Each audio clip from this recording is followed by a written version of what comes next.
எல்லோருக்கும் வணக்கம். Welcome to Sumitra's kitchen. எல்லோரும் கிருஷ்ண ஜெயந்திக்கு என்ன பக்ஷணம் பண்ணணும்னு டிசைட் பண்ணிட்டீங்களா? நம்ம சேனலில் இன்றைக்கி சுவையாக தட்டை எப்படி பண்ணுறதுன்னு பார்க்கலாம்.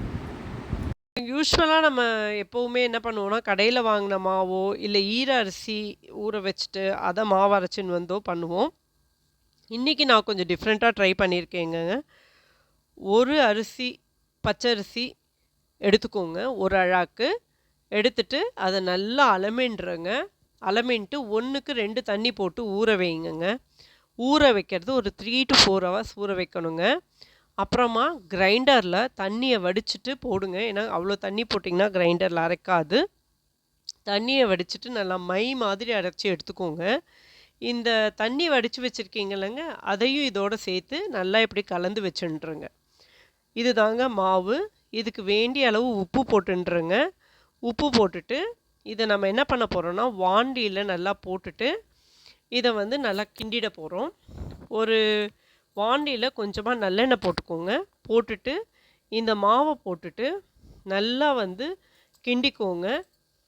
ஒரே ஒரு டிஸ்க்ளைமர் தாங்க, என்னென்னா இது நிறையா மாவு போட்டு கிண்டிங்கன்னா உங்களால் டெஃபினட்டாக கிண்ட முடியாது. 1.5 அழாக்கு மேக்ஸிமம் போட்டுக்கோங்க. அதுக்கு மேலே போட்டிங்கன்னா கிண்ட முடியாது.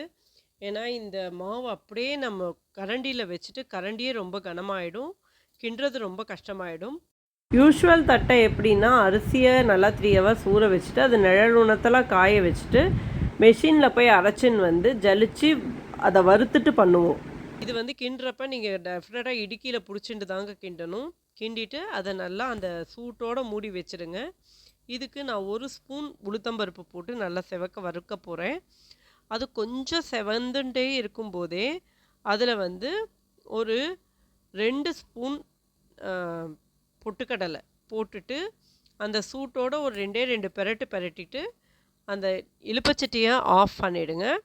ஆஃப் பண்ணிவிட்டு அதை ஒரு தட்டில் எடுத்து தனியாக வச்சுக்கோங்க. இதை இப்போ நம்ம மிக்சியில் போட்டு அரைக்க போகிறோம்.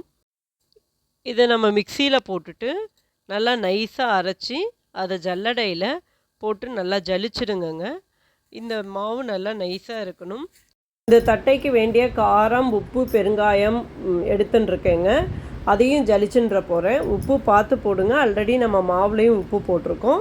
ஸோ இது ஜலிச்சுட்டோன்னா இதில் கொஞ்சம் எள்ளு போட்டிருக்கேன், கருவேப்பிலை போட்டிருக்கேன். உங்களுக்கு வேணும்னா கடலைப்பருப்பும் பைத்தம்பருப்பும் நல்லா தண்ணியில் ஊற வச்சுட்டு கொஞ்சம் லேசாக எண்ணெயில் வறுத்து கூட போடலாங்க.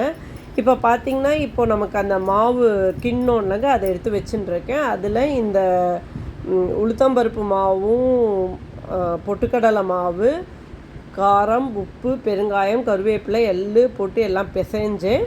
கொஞ்சம் தண்ணி ஜாஸ்தியாக இருக்க மாதிரி இருந்தது. ஸோ வெறும் அரிசி மாவு, வீட்டில் இருக்க அரிசி மாவு போட்டுட்டேன். தென் சூடாக எண்ணெய் கொஞ்சம் போட்டுட்டு நல்லா பிசைஞ்சுட்டேங்க. மாவு சூப்பராக இருக்குங்க. நல்லா பிசைஞ்சாச்சு மாவை. இப்போ இதை நம்ம என்ன பண்ண போகிறோன்னா, ஃபஸ்ட்டு நான் ஒரு பால் பேக்கெட் எடுத்து பண்ணேங்க. ஏன்னா நமக்கு தெரியணுன்றதுக்காக ஒரு பால் பேக்கெட்டில் வெறும் பிளாஸ்டிக் கவர் வச்சா தெரியறதில்ல. அதனால் பால் பேக்கெட்டில் இங்கே பாருங்கள் ஒரு உருண்டை எடுத்து வச்சுட்டு அது மேலே நம்ம இந்த டவராவை வச்சு ப்ரெஸ் பண்ணால் நல்லா ரவுண்டாக வந்துடுதுங்க. இது எவ்வளோ பெருசாக வேணால் வருது, அவ்வளோ மெலீஸாக வருதுங்க இந்த தட்டை. பார்த்திங்கன்னா இப்போ எடுத்து பாருங்கள் எவ்வளோ மெலீஸாக இருக்குன்னு. அதை அப்படியே எண்ணெயில் போட்டுன்றேங்க.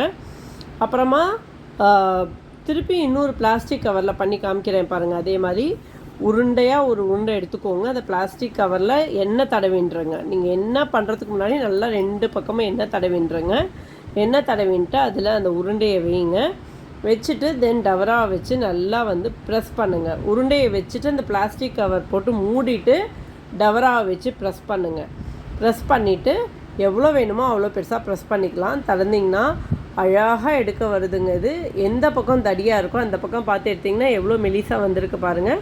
அப்படியே எண்ணெயில் போட்டிங்கன்னா நல்லா 2 பக்கமும் செவக்க நல்லா பொரிச்சு எடுத்திங்கன்னா அவ்வளோ நல்லா இருக்குது.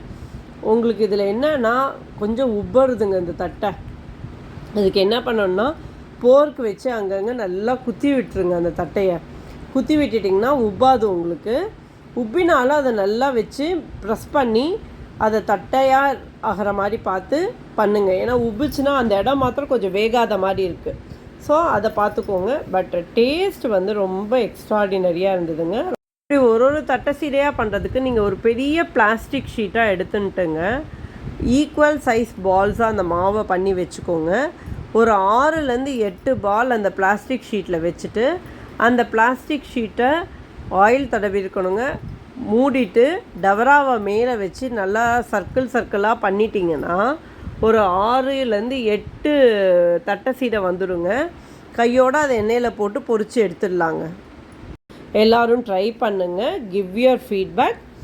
Happy Krishna Jayanti to all and please like, share and subscribe.